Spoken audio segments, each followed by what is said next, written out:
TMC lift చేస్తే leakage ఉంటే కనుక బీఆర్ఎస్ విడ్రా చేసుకుంటారు తన ప్రతిపాదనను. Okay, yes sir. Narayana Venugopal Reddy గారు, సార్ మీరు ఇప్పుడు ఇద్దరు పెద్ద మనుషులు మాట్లాడింది కదా, సరే కొన్ని విషయాలు వాళ్ళతోని ఏకీభవిస్తున్నా, కొన్ని విభేదిస్తున్నా. ఒకటి ఏంటంటే, ఫస్ట్ నేను మీకంటే ముందు ఒక టీవీ డిబేట్ లోనో ఇంతలో సీఎం గారి లైవ్ స్టార్ట్ అయింది, అది మొత్తం విన్నా, నేను కూడా చివరి దాకా విన్నా.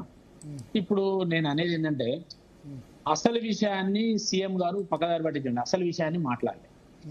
అంటే ఇప్పుడు నిన్నటి నుంచి డిబేట్ ఏదైతే కన్నెపల్లి పంప్ హౌస్ లో మనం ఎత్తిపోయాలి అనే దాని మీద ఎన్ని నీళ్లు పోతున్నాయి, ఎత్తిపోయగలుగుతామా లేదా అనే విషయాన్ని చెప్పలే.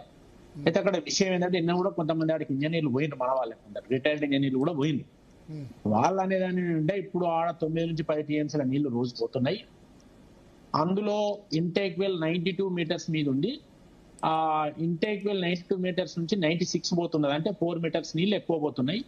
అలాంటప్పుడు ఆ 4 మీటర్స్ నీళ్లను మన పంపులు స్టార్ట్ చేస్తే ఎత్తిపోయవచ్చు. 17 పంపులని. అయితే ఆ పంపులు అన్ని స్టార్ట్ చేస్తే ఆ నీళ్ళు సరిపోవు, కానీ మనం కొంత 4, 5, 6 పంపులు స్టార్ట్ చేసి ఎత్తిపోయవచ్చు. ఇప్పుడు ప్రకాష్ గారు అన్నట్టు 1 టీఎంసో 30 టీఎంసో ఎత్తిపోయవచ్చు. ఎత్తిపోసి ఇప్పుడు ప్రాణహిత నుంచే నీళ్ళు వస్తున్నాయి. ఇప్పుడు ఇంతకుముందు కేసీఆర్ చెప్పిన దానికి అగెన్స్ట్ గోదావరి నుంచి నీళ్ళు వస్తలేవు. గోదావరి నుంచి ఎల్లంపల్లిలో నీళ్ళు లేవు, సుందీలలో నీళ్ళు లేవు, అన్నారం నీళ్ళు లేవు. ఇప్పుడు ఇవి ఎత్తిపోసి మానేరులో వచ్చిన నీళ్ళన్నా అన్నారం అంటే అవి కూడా లేవు. అయితే ఇప్పుడు ఈ నీళ్లు తీసుకపోయి పోసి ఎల్లంపల్లి నుంచి కనుక లిఫ్ట్ చేసుకునేది ఉంటే ఆయన ఉన్నట్టు ఏదన్నా డ్యామేజ్ అయ్యేదన్నా పోతాంది అన్నప్పుడు ఆపొచ్చు, కానీ కొట్టుకొని అయితే పోదు. నింపే నీళ్లతోని గంతా 1 టీఎంసీ నీళ్లతోని, ఒక 30 టీఎంసీ నీళ్లతోని అన్నార సుందీలలో పోయేంత ఏముండదు. ఒకటి నేనేమంటానా, ఈ 3 ఏళ్లలో వాటిని రిపేర్ చేసింది కానీ, ఇక్కడ రిపేర్ చేసింది కానీ ఏం లేదు.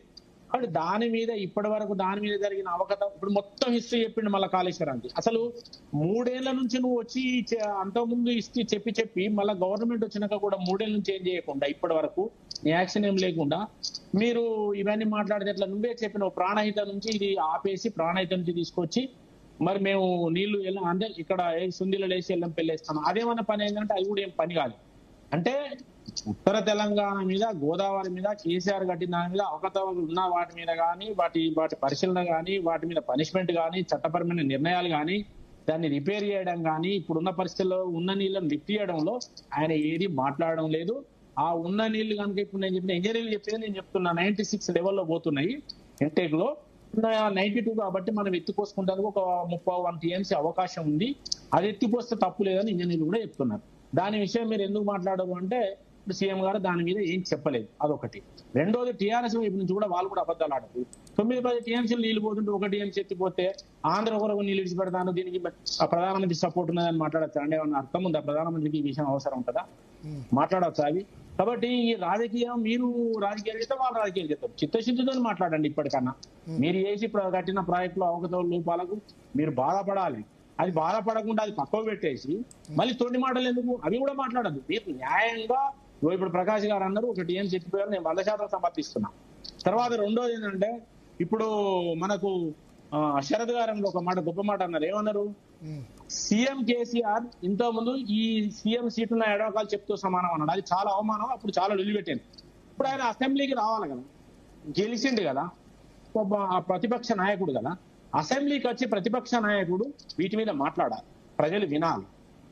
ఆడ ఎవరికి తెలివెక్కున్నది, ఎవరికి తెలియకున్నది వాదన అంటే ప్రజలు వింటారు కదా. నీకు తెలివెక్కుంటే నీ మాట నడుతుంది కదా, ఆడ వాళ్ళు తెలియకపోతే వాళ్ళే పోతుంది. కానీ శరద్ గారు అన్న అసెంబ్లీకి రావాలి రెగ్యులర్ గా. నువ్వు అంటే ఈ అసెంబ్లీకి సంబంధించిన రూల్స్ రెగ్యులేషన్స్ అన్ని పాటించాలి. మీరు అసెంబ్లీ రాకుండా ఉండి మొత్తానికి ఎప్పుడో అసెంబ్లీ పెట్టినప్పుడు ఒక పూట వచ్చి వెళ్ళిపోతే, విఐపి లాగా వచ్చిపోతే, ఇంతకుముందు వారు అన్నట్టు ముఖ్యమంత్రి ఉన్న అపాయింట్మెంట్ పొజిషన్ అనేది ఉండవు. మరి అంటే రాజకీయ పాలన ఉంటుందా? రాజకీయ లాగా ఎందుకంటే నడిపించాలంటే నడుపుతుందా? ప్రజాస్వామ్యంలో ప్రజలకు జవాబుదారీగా ఉండాలి. ప్రతిపక్షంలో ఉన్న, అధికారంలో జవాబుదారీగా ఉండాలి. ఇటువైపు నుంచి